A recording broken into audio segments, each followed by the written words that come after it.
All of you. मला बऱ्याच दिवसांपासून पॅरेंट्स विचारतात की मॅडम, बाळासाठी आम्ही सिपर्स किंवा पेसिफायर वापरायचे का? तर बाळाचे जे सिपर्स असतात त्यामध्ये आम्ही छोटे छोटे फ्रुट्स जसे की स्ट्रॉबेरी किंवा अजून वेगळे ज्युसी फ्रुट्स त्यामध्ये टाकून त्याचा ज्यूस त्यांना सक करायला लावू शकतो. तर आम्ही बाळासाठी सिपर्स किंवा पेसिफायर वापरू का?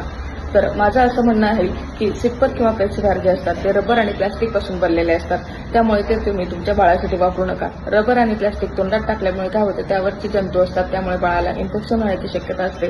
तसेच जे पेसिफायर किंवा सिपर्स असतात ते आपण कंटिन्यू तोंडात बाळाचे घातले तर त्यामुळे गॅसेस होतात आणि बाळ कंटिन्यू इरिटेबल राहते. आणि जर बाळांना इन्फेक्शन झाले तर बाळ सतत आजारी पडतं. त्यामुळे प्लास्टिकचे पेसिफायर्स किंवा सिपर्स हे वापरू नका. तसेच ते कंटिन्यू तोंडात घातल्यामुळे त्याने फंगल इन्फेक्शन होण्याचेही चान्सेस असतात. त्यामुळे माझ्याकडनं big no for the pacifier and the sippers. धन्यवाद.